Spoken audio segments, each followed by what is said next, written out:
राधे राधे। हरे कृष्णा। आज का महात्म्य सुनाने से पहले आपको भगवान के भक्त का प्रेरक प्रसंग सुना रहे हैं। आप सभी ध्यानपूर्वक सुनिएगा। छत्रपति शिवाजी महाराज के समय की बात है। मध्य प्रदेश के बालाघाट जिले में उज्जैनी के पास एक छोटे ग्राम में गणेश नाथ जी का जन्म हुआ। इनका कुल भगवान का भक्त था। माता पिता भगवान की पूजा करते और भगवान नाम का कीर्तन किया करते थे। बचपन से ही गणेश नाथ में भक्ति के संस्कार पड़े।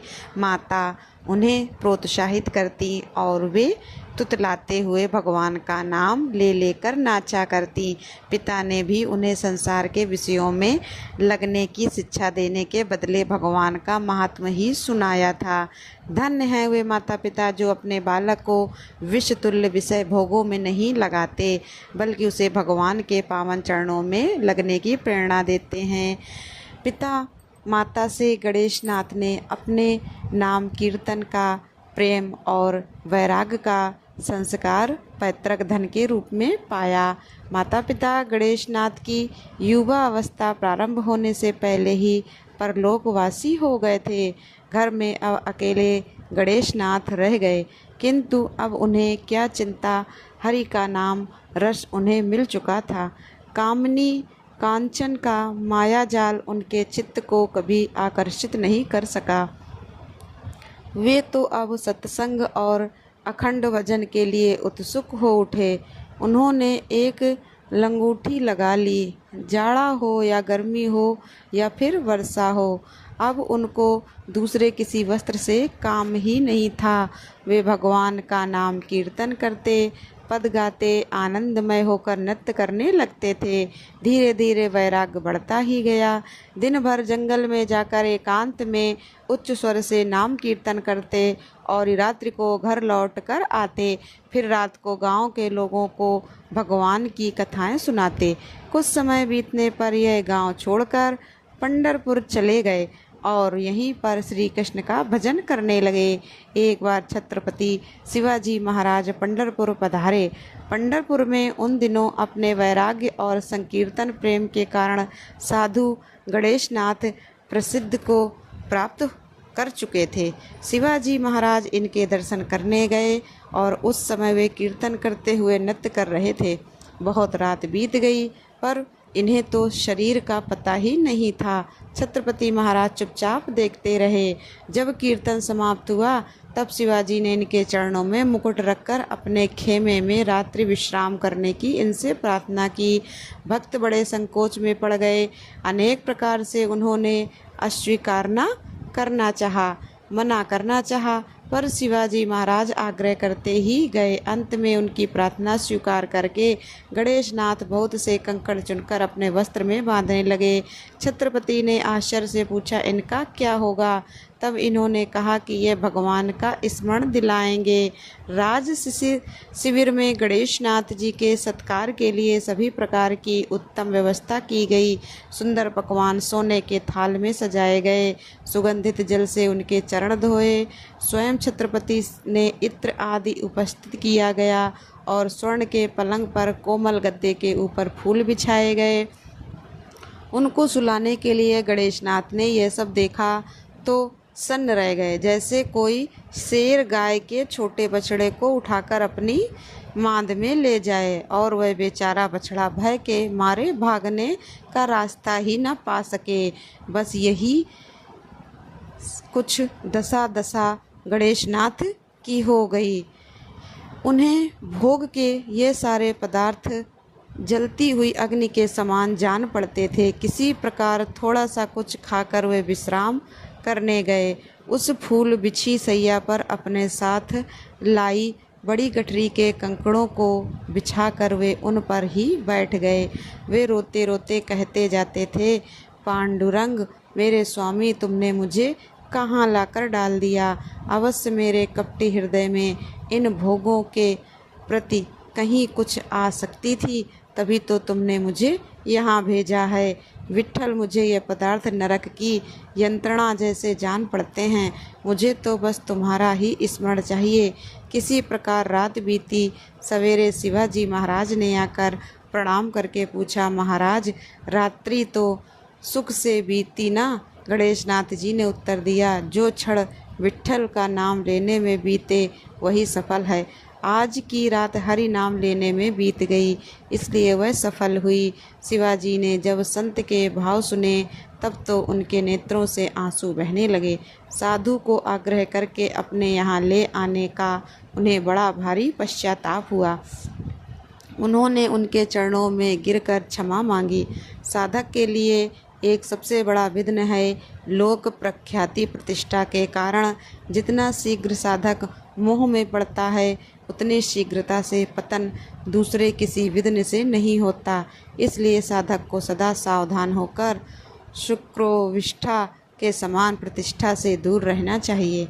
गणेशनाथ जी ने देखा कि पंढरपुर में अब लोग मुझे जान गए हैं, अब मनुष्यों की भीड़ मेरे आसपास एकत्र होने लगी है। तब वे घने जंगल में चले गए। परंतु अगर फूल खिलेगा तो उसकी सुगंध तो फैलेगी ही, और जब सुगंध फैलेगी तो उससे आकर्षित होकर भोरे भी वहाँ एकत्रित होंगे ही।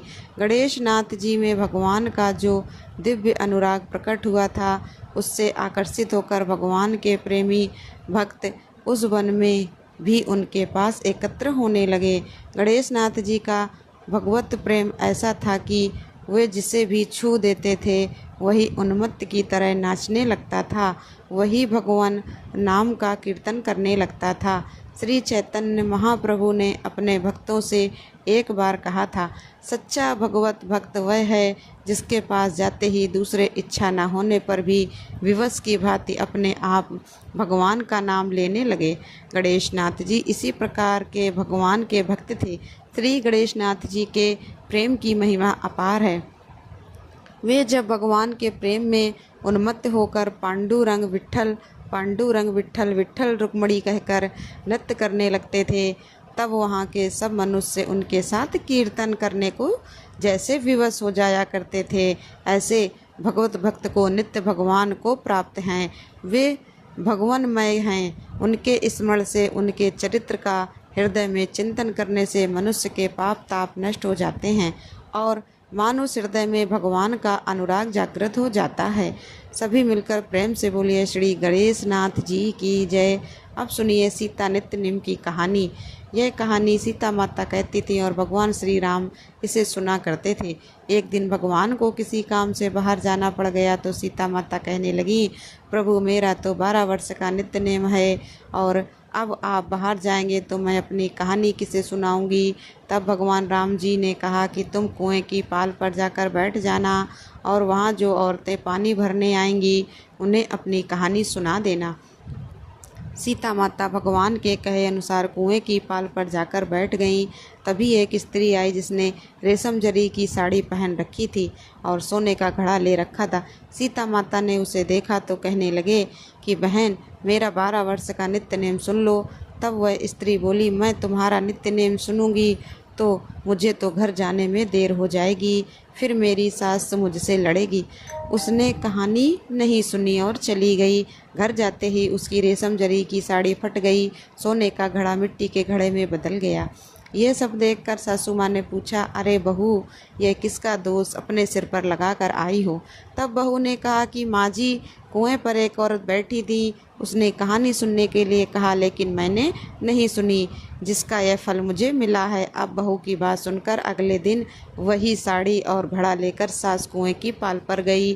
सास को वहीं पर सीता माता बैठी मिली तो सीता माता ने उससे भी कहा कि बहन मेरी कहानी सुन लीजिए। सास बोली कि एक बार छोड़, मैं तो 4 बार कहानी सुन लूँगी। तब सीता माता ने कहना शुरू किया, राम आए लक्ष्मण आए, देश के पुजारी आए, नित्य नेम का नेम लाए, आओ राम बैठो राम, तपी रसोई जी मो राम, माखन मिश्री खाओ राम, दूध बतासा पियो राम, सूत के पलका मोठो राम, साल दुसाला पोठो राम, साल दुसाला ओढ़ो राम, जब बोलूं जब राम ही राम, राम सवारे सबके काम, खाली घर भंडार भरेंगे, सबका बेड़ा पार करेंगे, श्री राम जय जय राम। सास बोली कि बहन कहानी तो बहुत अच्छी लगी, कहानी सुनकर सास घर चली गई और उसकी वह साड़ी फिर से रेशम जरी की बन गई और मिट्टी का घड़ा भी सोने के घड़े में बदल गया। यह सब देखकर बहू बोली, माँ जी आपने यह सब कैसे किया? सास ने कहा, बहू तू तो दोष लगा के आई थी और मैं अब दोष उतार कर आ रही हूँ। बहू ने हैरान होकर फिर पूछा कि तो माँ जी वो कुएं वाली स्त्री कौन है? सास बोली, वे तो साक्षात सीता माता थी। वे पुराने से नया कर देती हैं, खाली घर में भंडार भर देती हैं, वह लक्ष्मी जी का वास घर में कर देती हैं, व्यक्ति की जो भी इच्छा हो उसे पूरा कर देती हैं। तब बहू बोली, माँ जी फिर तो ऐसी कहानी मुझे भी सुना दीजिए। सास बोली कि ठीक है तुम भी सुनो। फिर सास ने कहानी शुरू की। राम आए लक्ष्मण आए, देश के पुजारी आए, नित्य नेम का नेम लाए, आओ राम बैठो राम, तपी रसोई जीमो राम, माखन मिश्री खाओ राम, दूध बतासा पियो राम, सूत के पल का मोठो राम, शाल दुसाला पोठो राम, साल दुसाला ओढ़ो राम, जब बोलूं जब राम ही राम, राम सवारे सबके काम, खाली घर भंडार भरेंगे, सबका बेड़ा पार करेंगे, श्री राम जय राम जय जय राम। कहानी सुनकर बहू बोली, माँ जी कहानी तो बहुत अच्छी है। सास ने कहा, ठीक है अब तो हम इस कहानी को रोज़ कहा करेंगे। अब सास बहू रोज़ सवेरे उठती, नहाती धोती और पूजा करने के बाद नित्यनेम की सीता माता की कहानी कहती। एक दिन उनके यहाँ पड़ोस की एक औरत आई और बोली, बहन जरा सी आँच तो दे देना। तो वो बोली कि आँच तो अभी तक हमने जलाई ही नहीं। पड़ोसन ने पूछा, तो फिर तुम सुबह 4 बजे से उठकर क्या कर रही हो? उन्होंने बताया कि सुबह उठकर हम तो पहले पूजा करते हैं, फिर सीता माता की नित्य नेम की कहानी कहते हैं। पड़ोसन ने उनकी बात सुनकर फिर पूछा, सीता माता की कहानी कहने से तुम्हें क्या मिला? तब वे बोली कि इनकी कहानी कहने से घर में भंडार भर जाते हैं, सारे काम सिद्ध हो जाते हैं, मन की इच्छा भी पूरी होती है। पड़ोसन बोली कि बहन फिर तो ऐसी कहानी मुझे भी सुना दो। वह बोली, ठीक है तो फिर तुम भी यह कहानी सुन लो। राम आए लक्ष्मण आए, देश के पुजारी आए, नित्य नेम का नेम लाए, आओ राम बैठो राम, तपी रसोई जीमो राम, माखन मिश्री खाओ राम, दूध बतासा पियो राम, सूत के पल का मोठो राम, साल दुसाला पोठो राम, साल दुसाला ओढ़ो राम, जब बोलूं जब राम ही राम, राम सवारे सबके काम, खाली घर भंडार भरेंगे, सबका बेड़ा पार करेंगे, श्री राम जय जय राम। सारी कहानी सुनने के बाद पड़ोसन कहने लगी, बहन कहानी तो मुझे बहुत अच्छी लगी। अब वह पड़ोसन भी नित्यनेम सीता माता की कहानी कहने लगी। कहानी कहने से सीता माता ने पड़ोसन के भी भंडार भर दिए। अब तो पूरे मोहल्ले में नित्यनेम की कथा चल पड़ी और हर किसी की मनोकामना सीता माता की कृपा से पूरी होने लगी। हे सीता माता, हे जानकी माता, जैसे आपने उनके भंडार भरे वैसे ही हम सबके भी भरना। कहानी कहने वाले के, सुनने वाले के और हुंकार भरने वाले के भी सभी प्रेम से बोलिए सीता माता की जय। अब सुनिए आज का महात्मा। श्री सांब ने देवर्षि नारद जी से कहा, हे देवर्षि, आपकी कृपा से मुझे सूर्य भगवान का प्रत्यक्ष दर्शन प्राप्त हुआ है, उत्तम रूप भी प्राप्त हुआ, किंतु मेरा मन चिंता से अभी भी आकुल है। इस मूर्ति का पूजन और रक्षण कौन करेगा? मेरे मन में इस बारे में बड़ी चिंता है। मुनिवर कृपया आप इसे बताने की कृपा कीजिए।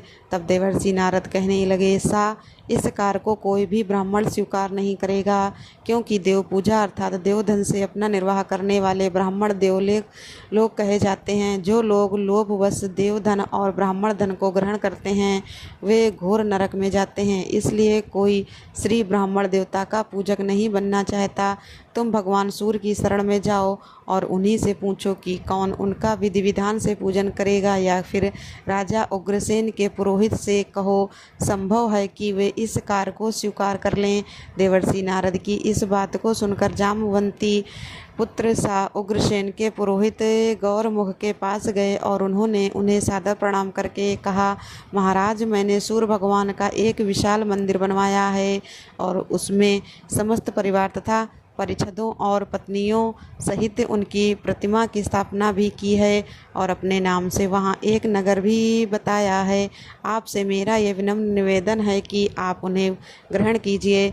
गौरमुख कहने लगे, सांप, मैं ब्राह्मण हूँ और आप राजा हैं। आपके द्वारा दिए गए इस प्रतिग्रह को लेने पर मेरा ब्राह्मणत्व नष्ट हो जाएगा। दान लेना ब्राह्मण का धर्म है, किंतु देव प्रतिग्रह ब्राह्मण को कभी नहीं लेना चाहिए।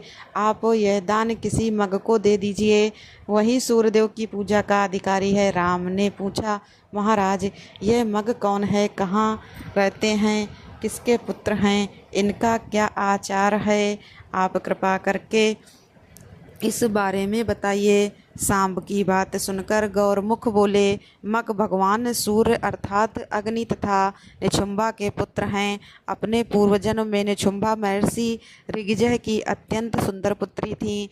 एक बार उससे अग्नि का उल्लंघन हो गया, जिस कारण भगवान सूर्य उनसे रुष्ट हो गए। बाद में अग्नि रूप भगवान सूर्य के द्वारा निशुंभा का जो पुत्र हुआ वही मग कहलाया। भगवान सूर्य के वरदान से यही अग्निवंश में उत्पन्न अभयंग को धारण करने वाले मग सूर्य के परम भक्त हुए और सूर्यदेव की पूजा के लिए नियुक्त हो गए। सूर्य की पूजा करने वाले मग शांक द्वीप में निवास करते हैं। आप भगवान सूर्य के पूजक के रूप में उन्हें प्राप्त करने के लिए शांक द्वीप जाइए। तब सा ने द्वारका जाकर अपने पिता भगवान श्री कृष्ण को सब समाचार सुनाया। फिर वे उनकी आज्ञा प्राप्त कर गरुड़ पर सवार होकर शीघ्र ही शांक द्वीप पहुंच गए। वहां जाकर उन्होंने अतिशय तेजस्वी महात्मा मगों को सूर्य भगवान की आराधना में संलग्न देखा। सा ने उन्हें सादर प्रणाम कर उनकी प्रदक्षिणा अर्थात परिक्रमा की और फिर सा कहने लगे, आप लोग धन्य हैं, आप सभी का दर्शन सबके लिए कल्याणकारी है। आप लोग सदा भगवान सूर्य की आराधना में लगे हुए हैं। मैं भगवान श्री कृष्ण का पुत्र हूँ, मेरा नाम सा है। मैंने चंद्रभागा नदी के तट पर सूर्यदेव की मूर्ति की स्थापना की है। उनकी आज्ञा के अनुसार उनकी विधिवत आराधना के निमित्त शाक द्वीप से जम्बू द्वीप में ले जाने के लिए मैं आपकी सेवा में उपस्थित हुआ हूँ। मेरी सविनय प्रार्थना है कि आप लोग कृपा कर जम्बू द्वीप में पधारिए और भगवान सूर्य की पूजा कीजिए। सा की बात सुनकर मगों ने कहा, सा इस बात की जानकारी भगवान सूर्य ने हमें पहले ही दे दी है। यह बात सुनकर सांप बहुत प्रसन्न हुए और गरुड़ पर उन्हें बिठाकर वहां से मित्रवन यानी कि जो कि मुल्तान में हैं वहां से ले आए। सूर्य भगवान मर्गों को वहां उपस्थित देखकर बहुत प्रसन्न हुए और सांप से बोले, सांप अब तुम चिंता छोड़ दो, यह मग अब मेरी विधिवत पूजा संपन्न अवश्य करेंगे। इस प्रकार सांप ने शाक द्वीप से अव्यंग धारण करने वाले मंगों को लाकर धन धान्य से परिपूर्ण इस सांबपुर को उन्हें समर्पित कर दिया। वे सभी भगवान सूर्य की सेवा में तत्पर हो गए और सांब की सूर्यदेव और मंगों को प्रणाम कर आनंद चित्त से द्वारका को लौट आए। उसके बाद एक बार सांब ने महर्षि व्यास जी से मंगों द्वारा धारण किए जाने वाले अव्यंग के विषय में जिज्ञासा प्रकट की। सांब की जिज्ञासा को शांत करते हुए व्यास जी कहने लगे, सांब मैं तुम्हें अव्यंग के विषय में बताता हूँ, उसे भी सुनो। देवता, ऋषि, नाग, गंधर्व, अप्सरा, यक्ष और राक्षस ऋतु क्रम से भगवान सूर्य के रथ के साथ रहते हैं। यह रथ वासुकी नाम के नाग से बंधा रहता है। किसी समय वासुकी नाग का कंचुक अर्थात कचुल उतर कर गिर पड़ा।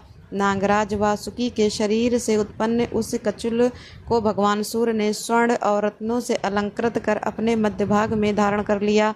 इसलिए भगवान सूर्य के भक्त अपने देव की प्रसन्नता के लिए अभ्यंग धारण करते हैं। उसके धारण करने से भोजक पवित्र हो जाते हैं और उस पर भगवान सूर्य का अनुग्रह भी होता है। इस अभ्यंग को सर्प के चूल की तरह मध्य में पोला अर्थात खाली रखना चाहिए। यह एक ही रंग का होना चाहिए। कपास के सूत से बना अभ्यंग 200 अंगुल का उत्तम, 120 का मध्यम और 108 अंगुल का कनिष्ठ होता है, अतः इससे छोटा नहीं होना चाहिए। यज्ञोपवीत की तरह 8वें वर्ष में अव्यंग धारण करना चाहिए। भोजकों के लिए यही मुख्य संस्कार है। इसके धारण करने से वे सभी क्रियाओं के अधिकारी हो जाते हैं। यह अव्यंग सर्वदेवमय, लोकमय और सर्वभूतमय है। इसके मूल में विष्णु, मध्य में ब्रह्मा और अंत में शशांक मौली भगवान शिव निवास करते हैं। इसी तरह ऋग्वेद, यजुर्वेद और सामवेद क्रमशः मूल, मध्य और अग्रभाग में रहते हैं। अथर्ववेद ग्रंथ में स्थित रहता है। पृथ्वी, जल, तेज, वायु, आकाश और भूलोक, भूअरलोक तथा स्वरलोक आदि 7 लोक अभ्यंग में निवास करते हैं। सूर्य भक्त भोजक को सभी समय अभ्यंग धारण कर भगवान सूर्य की उपासना करनी चाहिए। सुमंतु मुनि बोले, राजन, इस प्रकार व्यास जी के द्वारा अभ्यंग के विषय में जानकारी प्राप्त कर सा नारद जी के पास वापस लौट आए और उन्होंने उनसे सब वृतांत बताकर पूछा, हे देवर्षि, भोजकों को भगवान सूर्य को स्नान, अर्घ, आचमन, धूप आदि किस प्रकार समर्पित करना चाहिए, इनका भी आप कृपा कर वर्णन कीजिए। तो देवर्षि नारद बोले, संक्षेप में मैं वह विधि बता रहा हूँ, सावधान होकर सुनो। सबसे पहले शौच आदि से निवृत्त होकर आचमन पूर्वक नदी में, जलाशय आदि में स्नान करना चाहिए। फिर स्वर्ण दान कर 3 बार आचमन करें। शुद्ध वस्त्र पहनकर पवित्री धारण कर पूर्वाभिमुख या उत्तराभिमुख होकर आचमन करना चाहिए। फिर 2 बार मार्जन और 3 बार अभिक्षण करें। आचमन के बिना की गई क्रिया निष्फल होती है और इसके बिना पुरुष शुद्ध भी नहीं होता। वेद में कहा गया है कि देवता पवित्रता को ही चाहते हैं। आचमन करने के बाद मौन होकर देवालय में जाना चाहिए। आसन पर बैठकर प्राणायाम कर सिर को कपड़े से ढक कर रखना चाहिए और विविध अर्घ पात्र को हाथ में उठाकर भगवान सूर्य का आह्वान करना चाहिए तथा दोनों जानों पर बैठकर भगवान सूर्य का अपने हृदय में ध्यान करते हुए इस मंत्र से अर्घ प्रदान करना चाहिए। ए सूर्य सहस्त्रस्तो तेजो राशि जगतपते अनुकंपा ही मेक कृत्वा ग्रहणार्घम दिवाकरम। इस प्रकार अर्घ देने के साथ ही तीनों काल स्नान कर जो भगवान सूर्य की आराधना करता है और धूप देता है, वह अश्वमेघ यज्ञ का फल प्राप्त कर लेता है और उसे धन, पुत्र तथा आरोग्य की भी प्राप्ति हो जाती है और अंत में वह भगवान सूर्य में लीन हो जाता है। उत्तम पुष्पों के न मिलने पर पत्तों से भी पूजन कर सकते हैं। धूप ही दे या भक्ति पूर्वक जल ही सूर्यदेव को अर्पित कर सकते हैं। अगर ऐसा भी ना हो सके तो केवल प्रणाम भी कर सकते हैं। प्रणाम करने में भी असमर्थ हो तो फिर मानसिक पूजा कर सकते हैं। यह विधि द्रव्य के अभाव में करनी चाहिए। द्रव्य रहने पर अर्थात पूजन सामग्री रहने पर विधि पूर्वक सभी सामग्रियों से पूजन करना चाहिए। भक्ति पूर्वक सूर्य भगवान की पूजा देखने वालों को भी अश्वमेघ यज्ञ का फल प्राप्त होता है और सूर्योग की प्राप्ति भी होती है। धूप दान के समय सूर्यदेव का दर्शन करने पर उत्तम गति प्राप्त होती है। सुमंतु मुनि कहने लगे, हे राजन, भगवान सूर्य की भक्ति पूजा और उनके लिए दान करना तथा हवन करना सभी के वश की बात तो नहीं है और उनकी भक्ति और ज्ञान और उसका अभ्यास करना भी अत्यंत दुर्लभ है। फिर भी उनके पूजन स्मरण से इसे प्राप्त किया जा सकता है। सूर्य मंदिर में सूर्य की परिक्रमा करने से यह सदा प्रसन्न रहते हैं। सूर्य चक्र बनाकर पूजन और सूर्य नारायण का स्तोत्र पाठ करने वाला व्यक्ति इच्छित फल और पुण्य तथा विषयों का परित्याग कर भगवान सूर्य में अपने मन को लगा देने वाला मनुष्य निर्भीक होकर उनकी निश्चित भक्ति प्रदान कर लेता है। राजा शतानिक ने पूछा, हे द्विश्रेष्ठ, मुझे भगवान सूर्य के पूजन की विधि सुनने की बड़ी ही अभिलाषा है। मैं आपके ही मुख से सुनना चाहता हूँ। कृपा करके कहिए, सूर्य की प्रतिमा स्थापित करने से कौन सा पुण्य और फल प्राप्त होता है तथा सम्मार्जन करने और गंध आदि के लेपन से किस पुण्य की प्राप्ति होती है। आरती, नृत्य, मंगल गीत आदि कृत्यों के करने से कौन सा पुण्य प्राप्त होता है। अर्घदान, जल और पंचामृत आदि से स्नान, कुश, रक्त, पुष्प, स्वर्ण, रत्न, गंध, चंदन, कपूर आदि के द्वारा पूजन, गंध आदि विलेपन, पुराण श्रवण और वाचन, अव्यंग दान और वम रूप में भगवान सूर्य तथा अरुण की पूजा करने से जो फल प्राप्त होता है वह भी बतलाने की कृपा करें। तब सुमंतु मुनि इस प्रकार कहने लगे, राजन, पहले आप भगवान सूर्य के महानीय तेज के विषय में सुनिए। कल्प के प्रारंभ में ब्रह्मादि देवगण अहंकार के वशीभूत हो गए। तब रूपी मोह ने उन्हें अपने वश में कर लिया। उसी समय उनके अहंकार को दूर करने के लिए एक महनीय तेज प्रकट हुआ जिससे यह संपूर्ण विश्व व्याप्त हो गया। अंधकार नाशक तथा 100 योजन विस्तार युक्त वह तेज पुंज आकाश में भ्रमण कर रहा था। उसका प्रकाश पृथ्वी पर कमल की कर्णिका की भांति दिखाई दे रहा था। यह देख ब्रह्मादि देवगण परस्पर इस प्रकार विचार करने लगे कि हम लोगों का तथा संसार का कल्याण करने के लिए ही यह तेज प्रादुर्भूत अर्थात प्रकट हुआ है। यह तेज कहाँ से प्रकट हुआ इस विषय में कुछ न जान सके और इस तेज ने सभी देवंगों को आश्चर्यचकित कर डाला था। तेजाधिपति उन्हें दिखाई भी नहीं पड़े। तब ब्रह्मादि देवताओं ने उनसे पूछा, हे देव, आप कौन हैं, कहाँ हैं, यह तेज की कैसी शक्ति है। हम सभी लोग आपका दर्शन करना चाहते हैं। उनकी प्रार्थना से प्रसन्न होकर भगवान सूर्य नारायण अपने विराट रूप में प्रकट हो गए। उस मोहिनी तेज स्वरूप भगवान भास्कर की देवंग पृथक पृथक वंदना करने लगे। ब्रह्मा जी की स्तुति का भाव इस प्रकार है। ब्रह्मा जी ने इस प्रकार स्तुति की है। देव देवेश आप सहस्त्र किरणों से प्रकाशमान हैं। हे कौण वल्लभ आप संसार के लिए दीपक हैं। आपको नमस्कार है। अंतरिक्ष में स्थित होकर संपूर्ण विश्व को प्रकाशित करने वाले भगवान भास्कर विष्णु कालचक्र अमित तेजस्वी सोम काल इंद्र वसु अग्नि खग लोकनाथ तथा एक चक्र वाले रथ से युक्त ऐसे नाम वाले आपको नमस्कार है। आप अमित तेजस्वी और संसार के कल्याण तथा मंगल कारक हैं। आपका सुंदर रूप अंधकार को नष्ट करने वाला है। आप तेज के निधि हैं। आपको नमस्कार है। आप धर्म आदि चतुर्वर्ग स्वरूप हैं तथा अमित तेजस्वी हैं। क्रोध लोभ से रहित हैं। संसार की स्थिति में कारण हैं। आप शुभ और मंगल स्वरूप हैं तथा शुभ और मंगल के प्रदाता हैं। आप परम शांत स्वरूप हैं तथा ब्राह्मण और ब्रह्मा रूप हैं। ऐसे है पर ब्रह्मा परमात्मा जगतपते आप मेरे ऊपर प्रसन्न होइए। आपको नमस्कार है। ब्रह्मा जी के बाद शिव जी ने महातेजस्वी सूर्य नारायण को प्रणाम करके उनकी स्तुति इस प्रकार की। विश्व की स्थिति के कारण स्वरूप भगवान सूर्यदेव आपकी जय हो। अजय हंस दिवाकर महाबाहु भूधर गोचर भाव खग जगतपति भानुकाल अनंत संवत्सर तथा शुभानन आपकी जय हो। कश्यप के आनंद वर्धन अदिति पुत्र सप्ताश्व वाहन सप्तेश अंधकार को दूर करने वाले आपकी जय हो। वेदांग रूप ग्रह रूप सत्य रूप स्वरूप क्रोधादि के विनाशक कल्याण पक्ष रूप तथा यति रूप आपकी जय हो। हे प्रभु आप विश्व विश्वकर्मा ओमकार वसटकार स्वाहाकार तथा स्वधा रूप हैं और आप ही अश्वमेध रूप अग्नि और अर्यमा रूप हैं। संसार रूपी सागर से मोक्ष दिलाने वाले हैं। जगतपते मैं संसार सागर में डूब रहा हूँ। मुझे अपने हाथ का अवलंबन दीजिए। आपकी जय हो। भगवान शिव के बाद भगवान विष्णु ने सूर्य नारायण को श्रद्धा और भक्ति पूर्वक प्रणाम कर उनकी स्तुति इस प्रकार की। भूत भानव देव देवेश आप दिवाकर रवि भानु मार्तंड भास्कर भंग इंद्र विष्णु हरि हंस अर्क इन रूपों में प्रसिद्ध हैं। आपको नमस्कार है। हे लोक गुरु विभु त्रिनेत्रधारी त्रिमूर्ति त्रिगति हैं। आप 6 मुख 24 पाद तथा 12 हाथ वाले हैं। समस्त लोकों तथा प्राणियों के अधिपति हैं। देवताओं तथा वर्णों के भी आप ही अधिपति हैं। आपको नमस्कार है। हे जगत स्वामिन आप ही ब्रह्मा रुद्र प्रजापति सोम आदित्य ओमकार बृहस्पति बुद्ध शुक्र अग्नि भग वरुण है। आपसे ही ये संपूर्ण चराचर जगत व्याप्त है। देवता असुर तथा मनुष्य आदि सभी आपसे ही उत्पन्न हुए हैं। हे अनग कल्प के आरंभ में संसार की उत्पत्ति पालन और संहार करने के लिए ब्रह्मा विष्णु और शिव उत्पन्न हुए हैं। आपको नमस्कार है।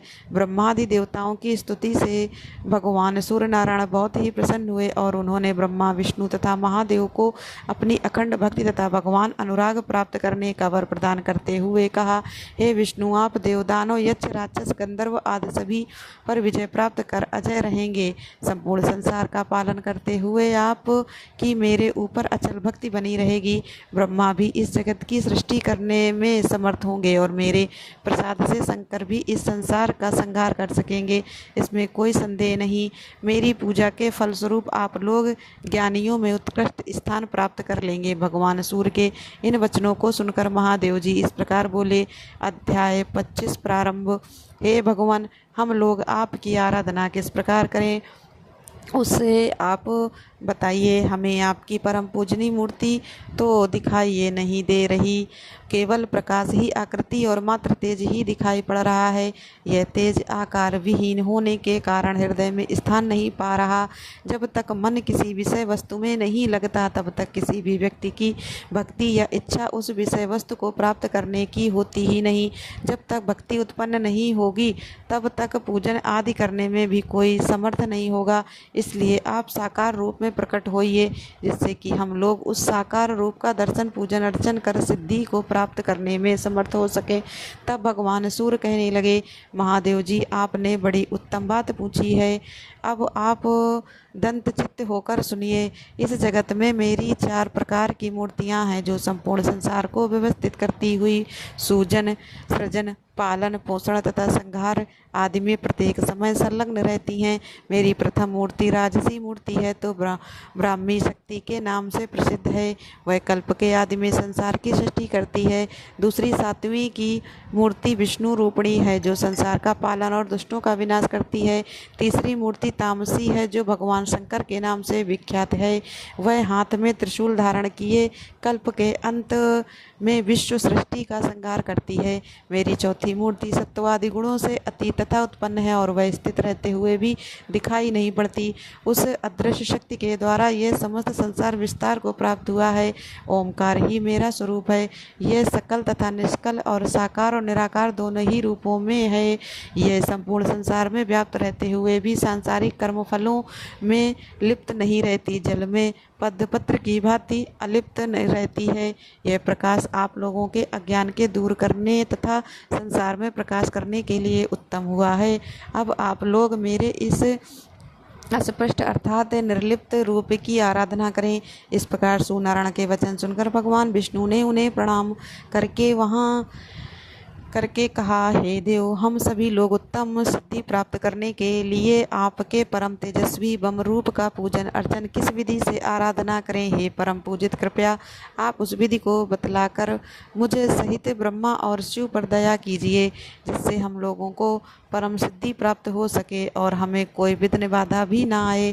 तब भगवान सूर्य बोले, देवताओं में श्रेष्ठ हे वासुदेव, आप अब शांतित होकर सुनिए। आपका प्रश्न उचित ही है। मेरे अनुपम वम रूप की आप लोग आराधना कीजिए। मेरी पूजा मध्याह्न काल में भक्ति पूर्वक सदैव करने से इच्छित भक्ति की प्राप्ति हो जाती है।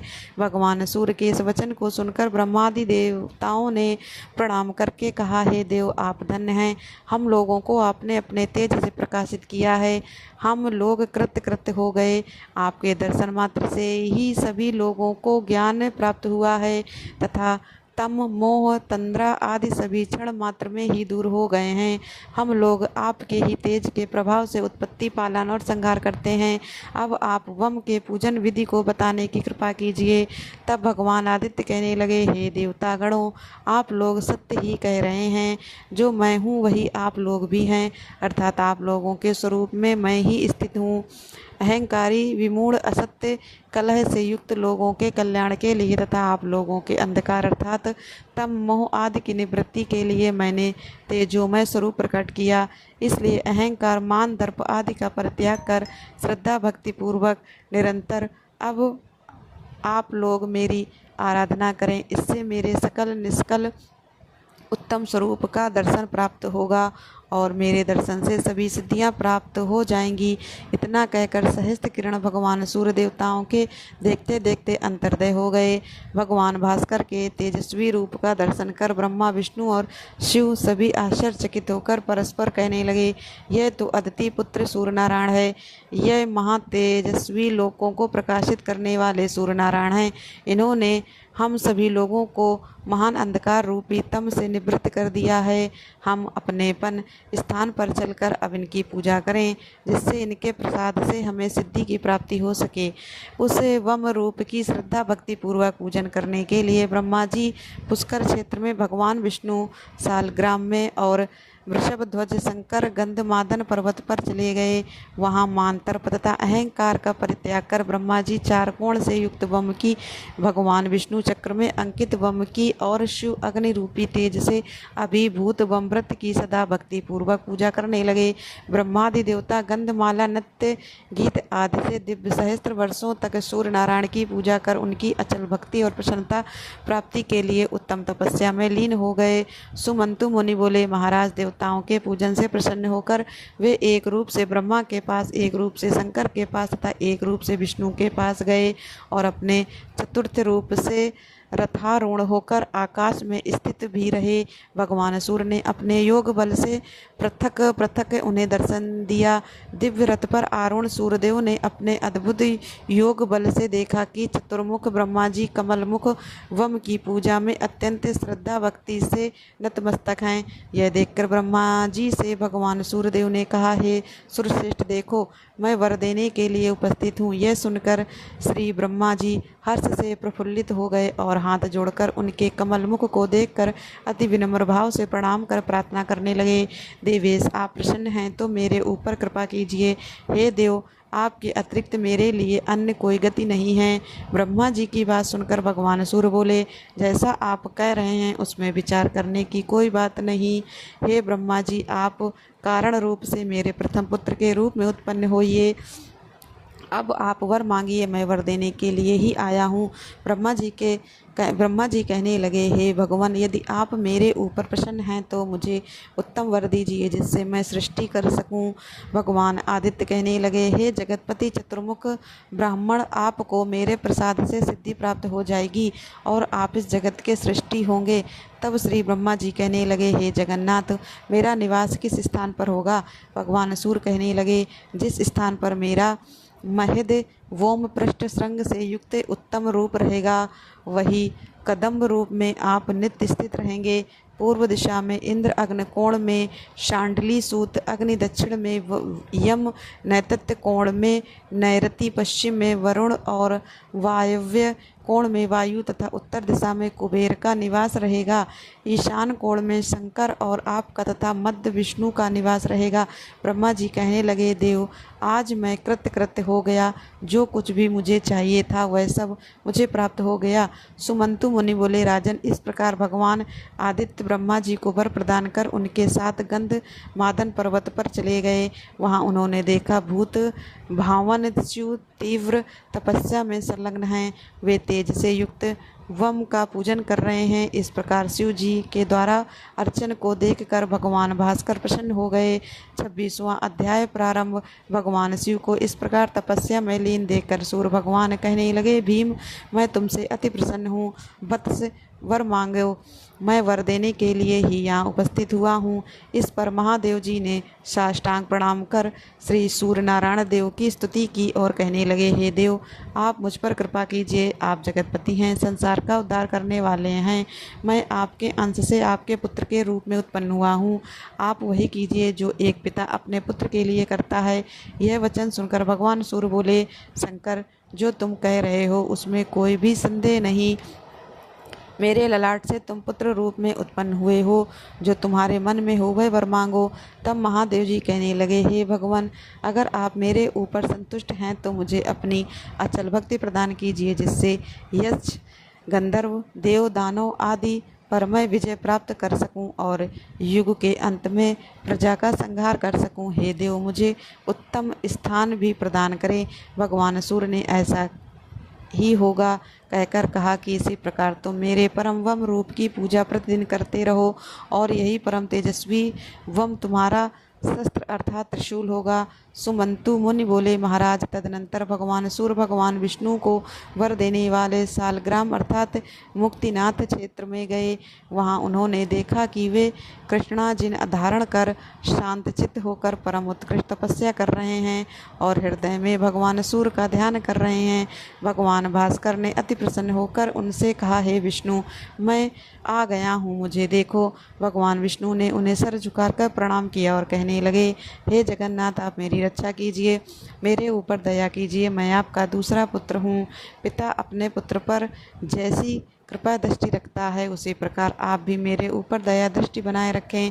विष्णु जी की बात सुनकर भगवान सूर्य बोले, हे महाबाहु, मैं तुम्हारी श्रद्धा भक्ति से संतुष्ट हो गया हूँ। जो कुछ भी इच्छा हो मांग लो। मैं वर प्रदान करने के लिए यहाँ पर आया हूँ। सूर्य नारायण के वचन सुनकर भगवान विष्णु कहने लगे, हे भगवान, आज मैं कृत्य हो गया। मेरे समान कोई भी धन्य नहीं है, क्योंकि आप संतुष्ट होकर मुझे स्वयं वर देने आ गए। आप अपनी अचल भक्ति और शत्रु को पराजित करने की शक्ति मुझे प्रदान कीजिए और जैसे मैं संसार का पालन कर सकूं वैसा ही वर भी प्रदान कीजिए। मुझे इस प्रकार का स्थान दीजिए जिससे कि मैं सभी लोकों में यशस्वी बल और वीर यश और सुख से संपन्न हो सकूं। भगवान विष्णु की बातें सुनकर भगवान सूर्य इस प्रकार कहने लगे, तथास्तु महाबाहु, तुम ब्रह्मा के छोटे और शिव के बड़े भ्राता हो। तुम्हें सभी देवता नमस्कार करेंगे। तुम मेरे परम भक्त और परम प्रिय हो, इसलिए तुम्हारी मुझ में अचल भक्ति बनी रहेगी। जिस वम रूप का तुमने अर्चन किया है वह व्यक्र रूप में अस्त्र शस्त्र का कार्य करेगा। यह सभी आयुधों में उत्तम और दुष्टों का विनाशक है। समस्त लोग इसे नमस्कार करते हैं। सुमंतु मुनि बोले, राजन, इस प्रकार भगवान भास्कर भगवान विष्णु को वर प्रदान कर अपने लोक को चले गए और ब्रह्मा विष्णु तथा शंकर ने भगवान सूर्य नारायण की पूजा कर सृष्टि पालन और संहार करने की शक्ति प्राप्त की। यह आख्यान अति पवित्र, पुण्य और सभी प्रकार के पापों का नाशक है। यह 3 देवों का उपाख्यान है और 3 देवता इस लोक में पूजित हैं। यह 3 स्तोत्रों से युक्त तथा धर्म और अर्थ और काम का साधन है। यह धर्म, स्वर्ग, आरोग्य, धन धान्य को प्रदान करने वाला है। जो भी व्यक्ति इस आख्यान को प्रतिदिन सुनता है अथवा जो इन 3 स्तोत्रों का पाठ करता है, वह आग्नेय विमान पर आरूढ़ होकर भगवान सूर्य के परम पद को प्राप्त कर लेता है। पुत्रहीन, पुत्र निर्धन, धन, विद्यार्थी विद्या प्राप्त कर तेज में सूर्य के समान, प्रभा में उनकी किरणों के समान हो जाता है और अनंत काल तक सुख भोग कर ज्ञानियों में उत्तम स्थान को प्राप्त करता है। अब सुनिए अध्याय 27 से लेकर 29 तक का वर्णन। राजा शैतानिक ने पूछा, हे ब्राह्मण, जिन तेजस्वी भगवान सूर्य नारायण ने ब्रह्मा जी को वर प्रदान किया, देवताओं और पृथ्वी को उत्पन्न किया, जो ब्रह्मादि देवताओं को प्रकाशित करने वाले तथा समस्त जगत के पालक, महाभूतों सहित 14 लोकों के स्रष्टा, पुराणों में तेज रूप में स्थित हैं और पुराणों की आत्मा हैं तथा अग्नि में स्वयं स्थित हैं, जिनके सहस्त्रों सिर, सहस्त्रों नेत्र तथा सहस्त्रों चरण हैं, जिनके मुख से लोक पितामह ब्रह्मा, वक्ष स्थल से भगवान विष्णु और ललाट से साक्षात भगवान शिव उत्पन्न हुए हैं, जो विघ्नों के विनाशक और अंधकार नाशक, लोक की शांति के लिए, जो अग्निवेदी, कुशास्त्र व प्रोक्षणी व्रत आदि को उत्पन्न कर इनके द्वारा हव्य भाग ग्रहण करते हैं, जो युग के अनुरूप कर्मों के विभाजन तथा क्षण काल, काष्ठ, मुहूर्त, तिथि, मास, पक्ष, संवत्सर, ऋतु, काल, योग, विविध प्रमाण और आयु के उत्पादक तथा विनाशक हैं, जो परम ज्योति और परम तपस्वी हैं, जो अच्युत तथा परमात्मा के नाम से जाने जाते हैं। वे ही महर्षि कश्यप के यहाँ पुत्र के रूप में कैसे अवतरित हुए। ब्रह्मादि जिनकी उपासना करते हैं तथा वे देवताओं में जो उत्तम और देवताओं में प्रभु विष्णु हैं, जो सौम्य में सौम्य, अग्नि में तेज स्वरूप हैं, मनुष्यों में मन रूप से तथा तपस्वियों में तप रूप से विद्यमान हैं, जो विग्रहों में विग्रह हैं, जो देवताओं और मनुष्यों सहित समस्त लोकों को उत्पन्न करने वाले हैं। वे देवों के देव भगवान सूर्य किस लिए अदिति के गर्भ से स्वयं उत्पन्न हुए। हे ब्राह्मण, इस विषय में मुझे महान आश्चर्य हो रहा है। भगवान सूर्य की उत्पत्ति से आश्चर्यचकित होकर ही मैंने आपसे उनके आख्यान को पूछा है। हे महामुनि, भगवान सूर्य के बलवीर पराक्रम तथा यश और उज्ज्वलित तेज का आप वर्णन कीजिए। सुमंतु मुनि बोले, राजन, आपने भगवान भास्कर की उत्पत्ति के संबंध में बहुत ही जटिल प्रश्न पूछा है। मैं अपनी सामर्थ्य के अनुसार कह रहा हूँ, आप उसे श्रद्धा और भक्ति पूर्वक सुनिए। जो भगवान सूर्य सहस्त्रों नेत्रों वाले, सहस्त्रों किरणों से युक्त और सहस्त्रों सिर तथा सहस्त्रों हाथ वाले हैं, सहस्त्रों मुकुटों से सुशोभित तथा सहस्त्रों भुजाओं से युक्त और अवयव हैं, सभी लोगों के कल्याण और सभी लोगों को प्रकाशित करने के लिए अनेक रूपों में अवतरित होते हैं, वही भगवान सूर्य कश्यप द्वारा अदिति के गर्भ से पुत्र रूप में उत्पन्न हुए। महाराज कश्यप और अदिति से जो पुत्र उत्पन्न होते थे वे उसी क्षण मर जाते थे। इस पुत्र विनाश को देखकर पुत्र शोक से दुखी होकर माता अदिति व्याकुल होकर अपने पति महर्षि कश्यप के पास गईं। वहां पहुंचकर अदिति ने देखा कि महर्षि कश्यप अग्नि के समान तेजस्वी, दंड धारण किए हुए हैं, कृष्ण मृग चर्म पर आसीन तथा वकल धारण किए हुए भगवान भास्कर के सदृश दीप्यमान हो रहे हैं। इस प्रकार से उन्हें स्थित देखकर अदिति ने प्रार्थना करते हुए कहा, हे देव, आप इस तरह निश्चिंत होकर क्यों बैठे हुए हैं। मेरे पुत्र उत्पन्न होते ही मृत्यु को प्राप्त होते जा रहे हैं। अदिति के इस वचन को सुनकर ऋषियों में उत्तम कश्यप जी ब्रह्मा लोग गए और उन्होंने अदिति की बातें श्री ब्रह्मा जी को बतलाईं। तब ब्रह्मा जी ने कहा, पुत्र, हमें भगवान भास्कर के परम दुर्लभ स्थान पर चलना चाहिए। ऐसा कहकर ब्रह्मा कश्यप और अदिति के साथ विमान पर आरूढ़ होकर सूर्यदेव के भवन को चले गए। उस समय सूर्यलोक की सभा में कहीं वेद ध्वनि हो रही थी, कहीं यज्ञ हो रहा था। ब्राह्मण वेद की शिक्षा दे रहे थे। 18 पुराणों के ज्ञाता, विद्या विशारद भीमा शंख, वेदांत वेद आदि सभी सूर्यदेव की उपासना में लगे हुए थे। विद्वान ब्राह्मण जप तप हवन आदि में संलग्न थे। उसी सभा में रश्मिमाली भगवान दिवाकर को महर्षि कश्यप आदि ने देखा। देवताओं के गुरु बृहस्पति, असुरों के गुरु शुक्राचार्य आदि भी वहीं पर भगवान सूर्य की उपासना कर रहे थे। दक्ष, प्रचेता, पुलह, मरीचि, भृगु, अत्रि, वशिष्ठ, गौतम, नारद, अंतरिक्ष, तेज, पृथ्वी, स्पर्श, शब्द, रूप, रस, गंध, प्रकृति, ऋतु, संकल्प, प्रणव आदि बहुत से मूर्तिवान होकर भगवान भास्कर की स्तुति उपासना कर रहे थे। अर्थ, धर्म, काम, मोक्ष, द्वेष, हर्ष, मोह, मत्सर, मान, वैष्णव, महेश्वर, सौर, मारुत, विश्वकर्मा तथा अश्विनी कुमार आदि सुंदर सुंदर वचनों से भगवान सूर्य का गुणगान कर रहे थे। ब्रह्मा जी ने भगवान भास्कर से निवेदन किया, हे भगवान, आप देव माता अदिति के गर्भ से उत्पन्न होकर लोक का कल्याण कीजिए। इस त्रैलोक को अपने तेज से प्रकाशित कीजिए। देवताओं को शरण दीजिए, असुरों का विनाश और अदिति पुत्रों की रक्षा कीजिए। तब भगवान सूर्य कहने लगे, आप जैसा कर रहे हैं वैसा ही होगा। प्रसन्न होकर महर्षि कश्यप देवी अदिति के आश्रम में चले गए और ब्रह्मा जी भी अपने लोक को चले गए। तब सुमंतु मुनि बोले, हे महाराज, कालांतर में भगवान सूर्य अदिति के गर्भ से उत्पन्न हुए, जिससे तीनों लोकों में सुख छा गया, दैत्यों का विनाश हो गया, देवताओं की वृद्धि हुई और उनके प्रभाव से सभी लोगों में परम आनंद व्याप्त हो गया। इस प्रकार देव माता अदिति के गर्भ से भगवान सूर्य के जन्म ग्रहण करने पर आकाश में दुदुभियाँ बजने लगी, गंधर्व गण गान करने लगे। द्वादश आत्मा भगवान सूर्य की सभी देवंग, ऋषि, महर्षि तथा दक्ष प्रजापति आदि स्तुति करने लगे। उस समय एकादश रुद्र, अश्विनी कुमार, 8 वसु, महाबली, अरुण, विश्वदेव, साध्य, नागराज, वासुकी तथा अन्य बहुत से नाग और राक्षस भी हाथ जोड़े खड़े थे।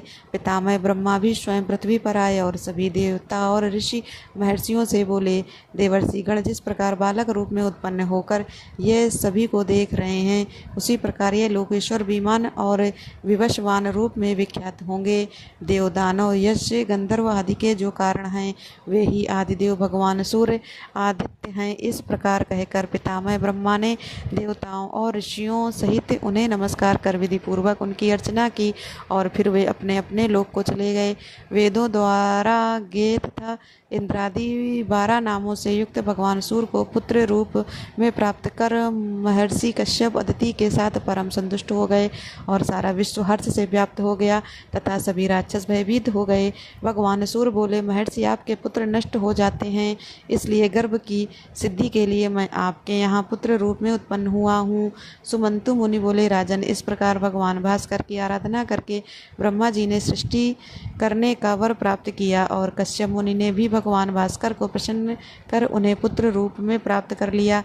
प्रिय श्रोताओं, ये था आज का महात्म्य। अब सुनिए सूर्य देवता की आरती। ओम जय सूर्य भगवान, जय हो दिनकर भगवान, जगत के नेत्र स्वरूपा, तुम हो त्रिगुण स्वरूपा, धरत सब ही ध्यान। ओम जय सूर्य भगवान। सारथी अरुण है प्रभु तुम, श्वेत कमल धारी, तुम 4 भुजाधारी, अश्व के साथ तुम्हारे कोटि किरण पसारे, तुम हो देव महान। ओम जय सूर्य भगवान। उषा काल में जब तुम उदया चले आते, सब तब दर्शन पाते, फैलाते उजियारा, जागता तब जग सारा, करे सब तब गुणगान। ओम जय सूर्य भगवान।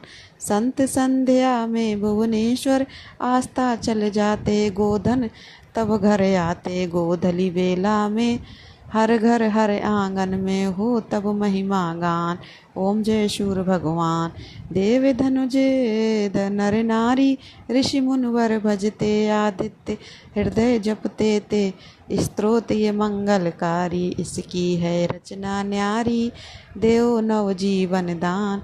ओम जय सूर्य भगवान।